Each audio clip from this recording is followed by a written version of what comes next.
நேற்று எழும்பூர் தாய் சேய் நல மருத்துவமனை, அரசு தாய் சேய் நல மருத்துவமனை, பெரிய ஆஸ்பத்திரி. இங்கே மெட்ராஸில் இருக்கலாம் சொல்லுவாங்க, அதை வந்து பிரசவ ஆஸ்பத்திரி அப்படின்வாங்க. அப்படி ரொம்ப பழமையான பிரிட்டிஷ்காரங்காலத்த மருத்துவமனை. அந்த மருத்துவமனையில் திடீர் ஆய்வு. முதல்வர் விஜய் திடீர் ஆய்வு. அது ரொம்ப முக்கியமான ஒரு விஷயம் என்னென்னா, திடீர் ஆய்வு. முதல்வர் வராருன்னு ஒரு 10 நிமிஷத்துக்கு முன்னாடி 2 நிமிஷத்துக்கு முன்னாடி கூட தகவல் போகலையாம். இப்போ போயிட்டே இருக்கிற வண்டியை, கான்வாயை அப்படியே எக்மோர் பக்கம் திருப்புங்க நிற்கிறாரு. என்னன்னு சொல்ல, எக்மோர் பக்கம் திருப்புங்க போயிருக்குது. கொஞ்சம் நெருங்க போகும்போது தான் ஆஸ்பத்திரிக்குள்ளே வண்டியை விடுங்க நிற்கிறார். போனவுடனே ஒவ்வொரு வார்டாக போய் பார்த்துருக்காரு. போய் அந்த மருத்துவமனைக்கு போயிட்டு ஆய்வு பண்ணியிருக்காரு. வந்து குறிப்பாக பிரசவ வார்டு எப்படி இருக்குது, அங்கே குழந்தைங்களுக்கான சிகிச்சை எப்படி தராங்க, எந்த மாதிரியான உணவு கொடுக்குறாங்க, எந்த மருத்துவ கருவிகள் இருக்குது, எல்லாம் இருக்குது. அங்கே இருக்கிற அந்த டீன், அங்கே இருக்கிற முக்கிய மருத்துவர்கள் எல்லாருக்குமே வந்து பெரிய ஆச்சரியமாகி போச்சு. என்ன முதல்வர் திடுதிப்புன்னு வந்துட்டார் அப்படின்னு. அதுக்கான காரணம் என்னென்னா, ஒரு அம்மா போட்ட ஒரு வீடியோ தான். அதான் ரீல்ஸுன்றாங்கல்ல, அது ரீல்ஸாக கூட நீங்கள் வச்சுக்கங்க. அந்த மருத்துவமனையிலிருந்து ஒரு அம்மா போட்ட ஒரு கடுமையான ஒரு வீடியோ. என்னென்னா, நாங்களாம் சாமானியர்கள், அரசு மருத்துவமனையில் யார் இப்போ வந்து பேக்கேஜ் ஆகி போச்சு. பிரசவத்துக்கு வந்து பேக்கேஜ். நீங்கள் வந்து இங்கே பிரசவம் இது பண்ணிக்கிட்டிங்கன்னா, இப்போல்லாம் சிசேரியன் தான்.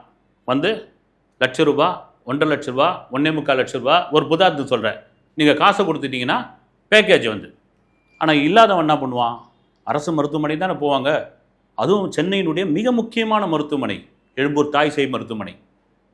அங்கே வந்து அந்த அம்மா போடுது ரீல்ஸ். வந்து எதுக்கு எடுத்தாலும் லஞ்சங்க, எதுக்கு எடுத்தாலும் காசுங்க, மருத்துவ வசதியே இல்லைங்க, இங்கே லேபர் வார்டே ரொம்ப மோசமாக இருக்குதுங்க, திட்டுறாங்க, காசு கொடுத்தா ஒரு மாதிரி பார்க்குறாங்க, காசு கொடுக்கலாம் ஒரு மாதிரி பார்க்குறாங்க, பெட்டில் பாதி பேர் படுத்துக்கிட்டு இருக்கோம், தரையில் பாதி பேர் படுத்துருக்கோம். அரசு மருத்துவமனை அது உண்டு. வந்து நான் உங்களுக்கு சொல்கிறேனே, ஒரு 3 வருஷத்துக்கு முன்னாடி இந்த சைல்டு ஹாஸ்பிட்டல்னு நினைக்கிறேன். வந்து அங்கே ஒரு நண்பருடைய குழந்தையை அட்மிட் பண்ணியிருந்தாங்க. போய் பார்க்குறதுக்காக போயிருந்தேன். போனால் 3-4 வருஷத்துக்கு முன்னாடி இருக்கும்.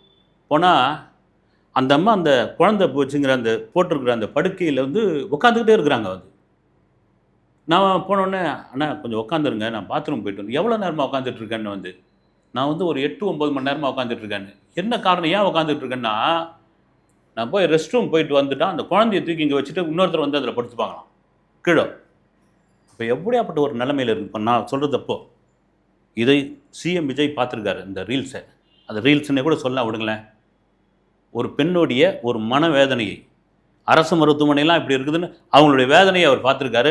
எட்ரா வண்டியை உள்ளே விட்றாரு, பார்த்துடலாம் அப்படின்னு ஒவ்வொரு குழந்தையாக, ஒவ்வொரு தாய்மாராக விசாரிக்கிறாரு. அங்கே சில விஷயங்களை வந்து அங்கே கடுமையாகவும் சொல்லியிருக்காரு. அவர் புகார் போயிருக்குது. திடீர்னு போனோடனே தெரிஞ்சு போச்சுல்ல, இந்த வசதிலாம் இல்லை, என் ஆட்சியில் இதெல்லாம் இருக்கக்கூடாது, நீட்டாக இருக்கணும் அப்படின்னு. அதுக்கு கீழே விமர்சனம். சரி, முதல்வர் சென்னைக்குள்ளே இருக்கிறாரு, உடனே போயிட்டார். எங்கள் ஊர் வந்து கானாடு காத்தான், எங்கள் ஊர் வந்து செங்காடு, இங்கே கூட தான் இருக்குது ஆரம்ப சுகாதார நிலை. எனக்கு ஒவ்வொன்றுத்துக்கும் நம்ம முதல்வர் வந்துகிட்டு இருக்க முடியும். 234 தொகுதியில் எத்தனை அரசு மருத்துவமனை, ஆரம்ப சுகாதார நிலையம், ஒவ்வொன்றுத்துக்காக வர முடியும். மக்களுடைய பிரதிநிதி, எம்எல்ஏக்கள், எம்பிக்கள், அவருடைய கட்சி நிர்வாகிகள் அங்கே போகணும். அது முதல்வர் உத்தரவிட்டிருக்காரு. மிக முக்கியமான ஒரு விஷயம். ஏன்னா அதே தாய் சேய் நல மருத்துவமனையில் தான் விஜய் பிறந்தார். வந்து அது காரணம் என்னென்னா, அங்கே ரொம்ப காலம் அவருடைய பிறந்த நாளுக்கு அங்கே பிறக்கிற முதல் அந்த குழந்தைங்களுக்கு வந்து மோதிரம் போடுவார். அதுக்கப்புறம் ஒரு கட்டத்தில் கூட்டமானவொன்னே அதை போகிறதில்லை, விட்டுட்டார். அந்த ஒரு இது கூட இருக்கலாம். நாம் பிறந்த ஆஸ்பத்திரி இது சொல்லுவாங்கல்ல யாராவது, ஏங்க நான் இங்கே தாங்க பிறந்தேன் அப்படின்வாங்கல்ல. அது நாம் பிறந்த ஆஸ்பத்திரி.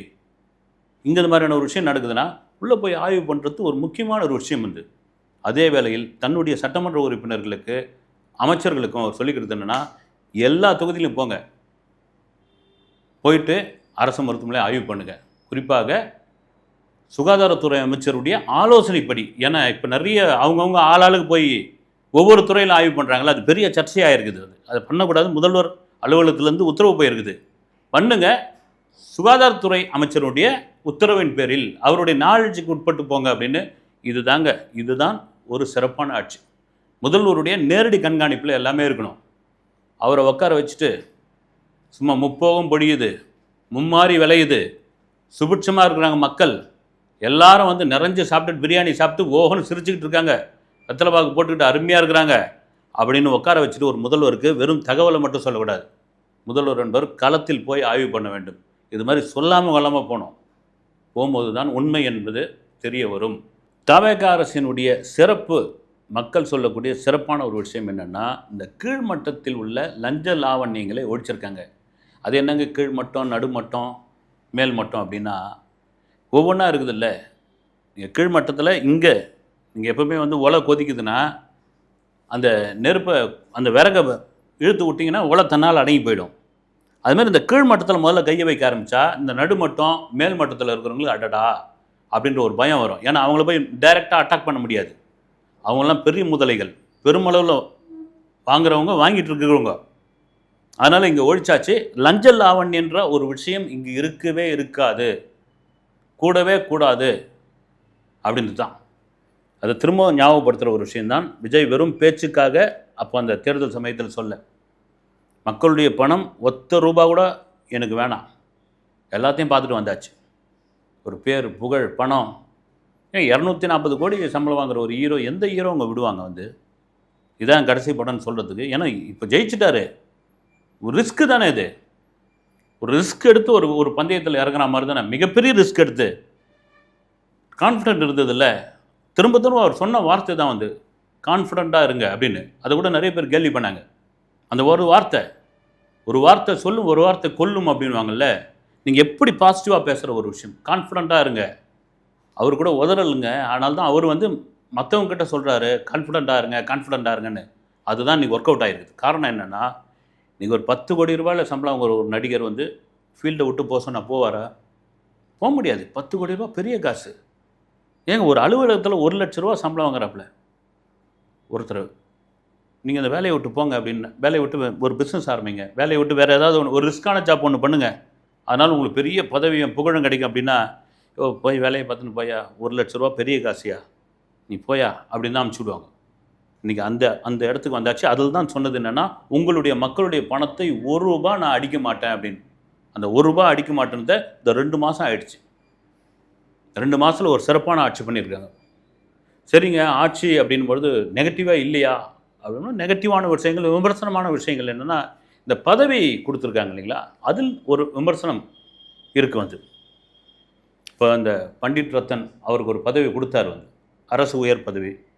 திடீர்னு சட்டசபையில் பிரேமலதா விஜயகாந்த் அவர்கள் எப்படிங்க ஜோசிகாருக்கு கொடுக்கலாம் அப்படின்னு. உண்மையில் ஜோசிகாரனுக்கு என்னங்க வந்து, ஜோசியம் என்பது அவருடைய தொழில் வந்து, ஏன் கொடுக்கக்கூடாது? அதை முதல்வர் விஜய் அதை வந்து ரத்து பண்ணது தப்பு. அது வந்து அந்த நேரத்தில் அது ஏன் ரத்து பண்ணார்? இருக்கு, நான் கொடுத்தேன், நான் என் கட்டளை, அது நான் பண்ணது தான் அப்படின்னு சொல்லியிருக்கணும். அப்புறம் அவருடைய நிழலாக இருக்கக்கூடிய ஜெகதீஷ் பழனிசாமியை தனி செயலாளராக போட்டிருந்தார். அது எதையும் வந்து நீங்கள் ப்ரெஸ் ரிலீஸாகவே கொடுக்கல. உங்களுக்கு நீயே வந்து தனி செயலாளர் எப்படி நீங்கள் வந்து இது பண்ணிக்கலாம்? அவர் உங்களுக்கு வந்து ஒரு சினிமா மேனேஜராக இருந்தார் அப்படின்ற ஒரு கேள்வி அந்த பக்கம் இருக்கும்பொழுது, இன்னொன்று இந்த ஜனநாயகன் ப்ரொடியூசர், டெல்லி பிரதிநிதியா, உண்மையிலே அது ஒரு பெரிய பதவியே கிடையாதுங்க. அது சும்மா ஒரு டம்மிங்க. அதுக்கு உடனே வந்து தெலுங்குக்காரனுக்கு கொடுத்துட்டாங்க, கன்னடக்காரனுக்கு கொடுத்துட்டாங்க. ஜனநாயக படத்தினுடைய தயாரிப்பாளர் வந்து அவ்வளோ கோடி வச்சுருக்காரு, அவருக்கு கொடுத்துட்டாங்க. அவர் வந்து பெங்களூர்லேயும் கர்நாடகாவிலையும் மிகப்பெரிய அளவில் பில்டர். அவர் வந்து கட்டுமான தொழிலில் நம்பர் 1 இருக்கிறவர். ஏன்னா தமிழ்நாட்டில் இருக்கிறவங்களாம் ஆள் இல்லையா? இங்கே தமிழ் பேசுகிறவங்க ஒருத்தர் கூட டெல்லி பிரதிநிதியாக போக முடியாதா? அப்படி இப்படி நாங்கள் வந்து. ஆனால் இவர் கூட நிர்மல்குமார் கூட சம்மந்தமாக பேசியிருந்தார். ஏங்க அது ஒரு பெரிய பதவியே கிடையாதுங்க வந்து.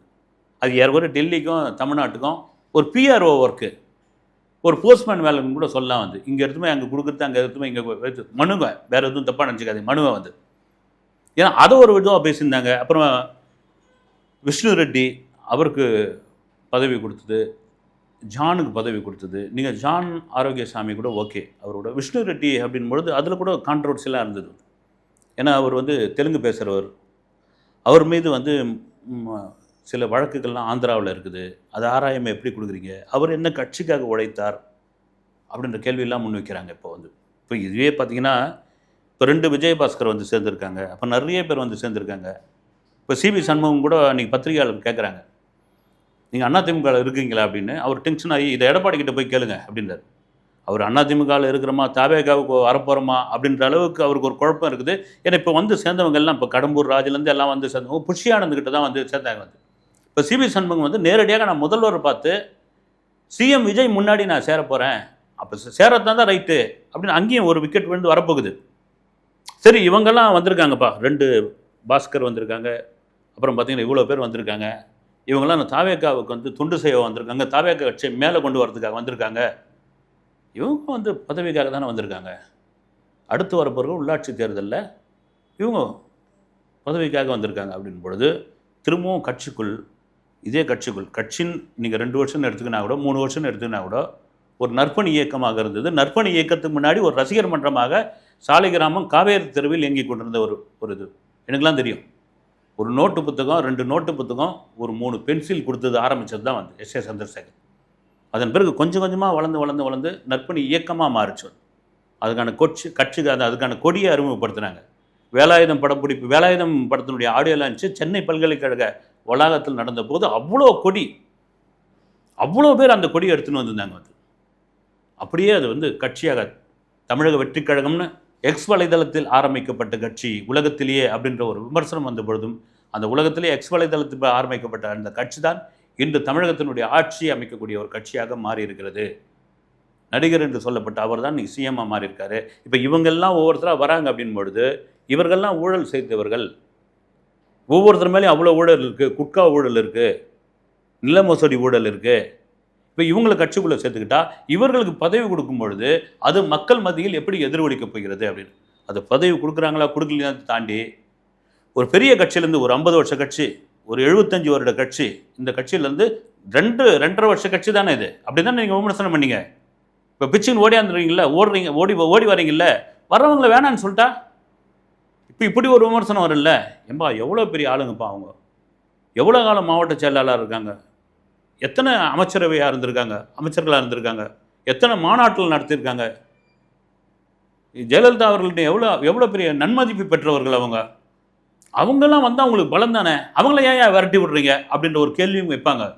அதெல்லாம் மீறி வருகின்ற உள்ளாட்சி தேர்தல், நாடாளுமன்ற தேர்தலுக்கு தாவேக்காவினருக்கு குறிப்பாக அவர்களுக்கு முக்கியமானவர்களுக்கு கொடுக்கப்படும் சீட்டு இந்த இடங்கள் அது போக தான் மீதி இவர்களுக்கு. நீங்கள் இருந்தால் இருங்க, பிச்சுக்குன்னு ஓடனா வருங்க. மறுபடியும் எங்கள் கட்சி இப்படி தான் இருக்கும், எங்கள் கட்சிக்காரங்களுக்கு தான் முதல் இது, விருப்பம் இருந்தால் இல்லைன்னா கடையை காலி பண்ணுங்க அப்படின்ற ஒரு விஷயத்தை ஆணித்தரமாக முதல்வர் விஜய் சொல்லியிருப்பதாக ஒரு தகவல். இதுதான் கட்சியினுடைய கட்டுக்கோப்பு. இந்த 2 மாதத்துக்குள்ளே திரும்ப என்னென்னா விஜய் என்ன பண்ணார், விஜய் வந்து இதை பண்ணாரா அப்படின்னு. எங்கள் ஜூன் 10ஆம் தேதி திருச்சியில் ஒரு கூட்டத்தில் பேசினார். இப்போ நாளைக்கு வந்து கரூரில் பேச போகிறார். அடுத்து அவருடைய சுற்றுப்பயணம் தமிழகம் முழுக்க 234 தொகுதிக்குமான மக்கள் சந்திப்பு. அது ஒரு தொடர்ச்சியாக இருக்காது. அது ஏன்னா இங்கே வந்து பார்க்கணுங்களே, தலைமை செயலகத்துக்கு வரணும், இங்கே இருக்கிற பிரச்சனைகள் பார்க்கணும், கோப்பல் கையெழுத்து பண்ணணும். அதே வேளையில் இந்த விமர்சனம் தான், விஜய் முதல்வராக வந்தால் உங்கள் ஊருக்கு இல்லை, உங்கள் ஏரியா பக்கம் கூட அவர் தலை வச்சு படுக்க மாட்டார். ஏன்னா அவர் வந்து வசதியாக வாழ்ந்தவர், வசதியாக இருந்தவர். அவர்லாம் நீங்கள் நினைக்காதீங்க, அவருக்கெல்லாம் ஓட்டே போடாதீங்கன்னாங்க. வந்து அந்த நம்பிக்கை, அந்த விமர்சனத்தை உடைக்கக்கூடிய ஒரு விஷயமாக விஜயோடைய இந்த மக்கள் பயணம். நான் அந்த மக்கள் பயணத்தை எப்படி ஆரம்பித்த போது என்னை எப்படிலாம் தொந்தரவு பண்ணீங்க, என்னென்னலாம் வந்து எனக்கு இடையூறு பண்ணீங்க. போய் அந்த பிரச்சார வேனுக்குள்ளே வந்து வண்டியை விடுறது, அனுமதி மறுக்கிறது, 68 கேள்வி கேட்கறது, 108 நிபந்தனைகள் கொடுக்கறது, அழகழிக்கிறது, இப்படியா பண்ணியிருந்தீங்களே. நீங்கள் முதல்வர் விஜயாக நான் வந்து செல்கிறேன், அந்த மக்களை பார்க்கிறேன் அப்படின்ற ஒரு விஷயம், வரவேற்கக்கூடிய ஒரு விஷயம். அடுத்து சிஎம் விஜய் என்ன செய்ய போகிறார், நாளை கரூரில் என்ன பேச போகிறார் என்பதை உங்களைப் போல நானும் அவளுடன் எதிர்பார்த்து கொண்டிருக்கேன். அடுத்த வீடியோவில் சந்திப்போம். நன்றி.